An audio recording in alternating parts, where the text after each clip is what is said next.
Today we're talking about Like a Dragon Pirate Yakuza in Hawaii, and I'm going to be giving you my Like a Dragon Pirate Yakuza in Hawaii review, and this is going to be a short one, basically everything that I got to play at Tokyo Game Show. Go check out my vlog of me at Tokyo Game Show. It was such a cool time. I really pushed myself to cover as many games coming out this year as possible, so I literally went back 3 days in a row with the press release. But anyway, I'm excited to talk about this game because it is quite different compared to the other games that we've had in the series.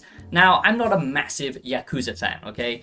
Now, I'm going to always give you my preferences and my biases in my game reviews because I think that's only fair. Funny enough, everything in life, philosophical or ideology, whatever it is, it's all subjective for the most part, okay? We all have our different preferences, okay? And I always try and highlight that. That's why I try to be objective with the things I can be, but everything else is simply a subjective perception. So I always try and highlight that in my game reviews because something that I like doesn't mean that you will necessarily like, or vice versa. So that's why I give you positives and negatives instead of a numbered score. But I will let you know if this game is worth playing or not, so stick around until the end of the video and make sure that you go down below and subscribe right now, because I'm going to try and do this one rapid fire because, like I said, I'm not a massive fan of the series. I do enjoy them, I do play them. So let's get into this Like a Dragon Pirate Yakuza in Hawaii. Jesus Christ, I mean, what a goddamn title. I mean, these Japanese, they know how to make these titles just roll off the tongue. But anyway, let's get into the review, shall we? And I do hope you enjoy this one. Subscribe, like I said, if you're new. Become a wise one today if you want analytical gaming content, reviews, philosophical content separated from games or intertwined with gaming. I combine everything together to give you a unique perspective on this channel. I would really appreciate it, as I'm just so passionate about building up this OG YouTube community. It's nothing without you guys, and the whole reason why this is fun is just like interacting with you, seeing the comments down below, and all that stuff. So please do join this community. It is a community here, and I would just appreciate it a lot, as I love this channel and I put everything into this. Now remember, if you're new to this game, you're about to enter a goddamn fever dream. This is literally Alice in Wonderland on crack or something like that. You know,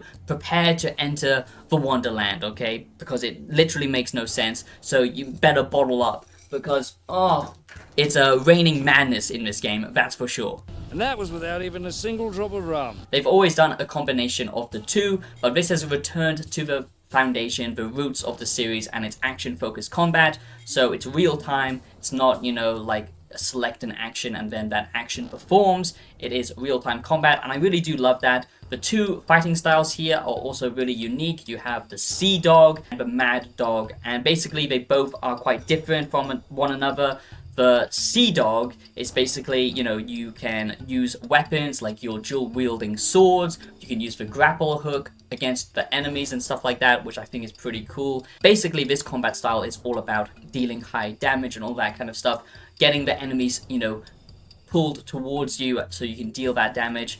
And the other one is basically all about speed. And there's just, you know, so much to choose from. It's really old school in that way, where it is all about combos and stuff like that. And there's 174 combos in total just to, you know, like, get.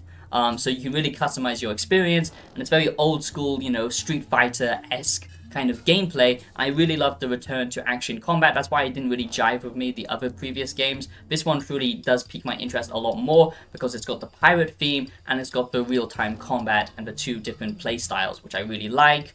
And basically, yes, you can't help but compare this to Assassin's Creed Black Flag. And that is because in this game you have naval combat as well. You have ship-based combat, but don't expect Assassin's Creed, okay? Yakuza is all about it being absolutely bombastic. You might as well, you know, just take a bunch of magic mushrooms and insert them right into your rectum, because that's basically the whole experience of this game. The Like a Dragon games literally make zero sense whatsoever. You cannot take this game seriously. That is a positive/negative. It just depends on your personal preference. If you're looking for a fun game to just mess around with, truly it's Japanese in that sense, where it's just balls to the walls insanity, and I like that, to be honest. It's nice to have a game that doesn't always take itself seriously, and you know, it's a nice refresher, but you do have to know that if you're new to the series, this isn't a serious game, even though Assassin's Creed, I wouldn't exactly say it's super serious either, but this game is just about having fun, okay? There's so many mini games in this, which I'll talk about as well, but that is a big positive. It's just the naval combat. The reason why the naval combat in this is because it's very different compared to other pirate games. It's not like Sea of Thieves or something like that. It's not slow-natured. It's very arcadey, very fast-paced, and you literally have machine guns instead of cannons, okay? You can shoot like rocket launchers at them.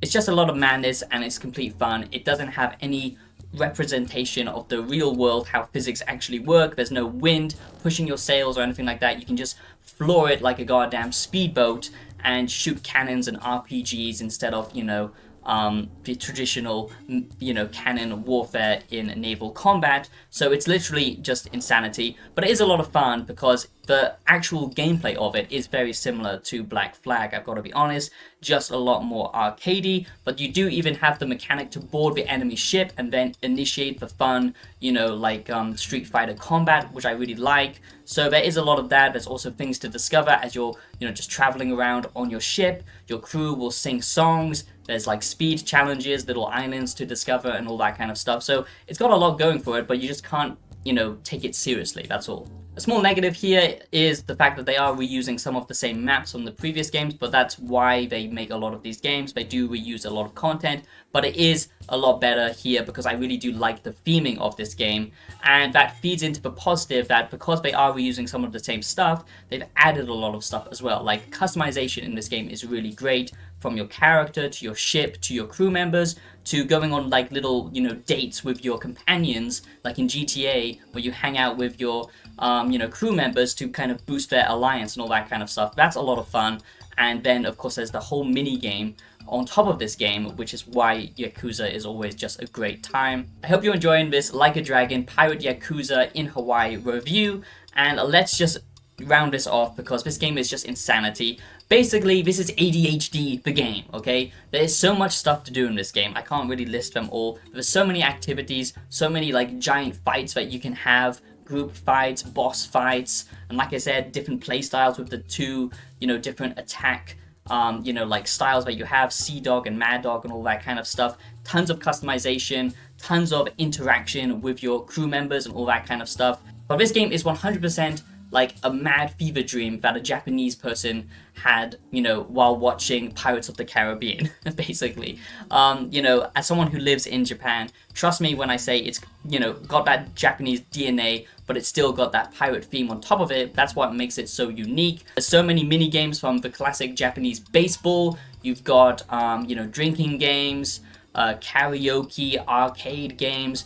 There's just a lot here that, you know, it always feels like you're doing something new. It's not like always just the same gameplay. It's always shaking things up, and that's why so many people love this series. It's even got the traditional Japanese arcade claw games, which is just a lot of fun. So there's always something new going on in this game, and, you know, it's one of those games that you can just play for, you know, a couple of hours and discover something new. And it's just fun, you know, it's just a fun game. It's not really a story-heavy game. There are returning characters if you're really into this series, but, you know, the fun of this game is the combat and the mini-games, if you ask me, and the pirate theming, even if it doesn't actually, you know, fully fulfill the need of a pirate, even if it isn't a proper fleshed-out pirate game like Black Flag is, it's still fun because it's got that pirate theme on top of it. But don't expect to be, you know, sailing off in a wide ocean, discovering different islands and stuff like that. It's not that type of game, so you do have to understand that, because a lot of people are comparing it to Black Flag, which is a little bit ridiculous. And then you have itemization, you know, you have buffs and debuffs with rings and all that kind of stuff. So that, you know, it does have the RPG elements a little bit sprinkled on top of it. So it's just an all-around fun game. You know, I don't really know what else to say, to be honest. If you like a game that doesn't take itself seriously, that, you know, has good actual, you know, brawler combat, real-time action, and then a naval system on top of it, tons of mini games, then this game might be for you. So that is my Like a Dragon Pirate Yakuza in Hawaii review. I do hope you enjoyed this. Remember, it was all based on the early access stuff that I could cover, not the full game as of right now, but what I could actually play and get out to you in this short review, but I do hope you enjoyed it nonetheless. And yeah, just thank you so much for watching, and welcome to my new subscribers from my previous video. It's a great honor to have you join the Wise community here, and stick around because I've got some great yearly reviews coming. And yeah, I just want to build this community up, maybe do some live streams soon. So if you enjoyed this content, subscribe like I said. Subscribe if you're new, consider dropping a small donation if you are already subscribed to support this independent channel so I can keep doing this, or by using my link on Instant Gaming, which is on my channel, and you can get basically games with a massive discount if you use my link, so I highly recommend you do that. But all in all, thank you, and I'll see you in the next video. Peace out.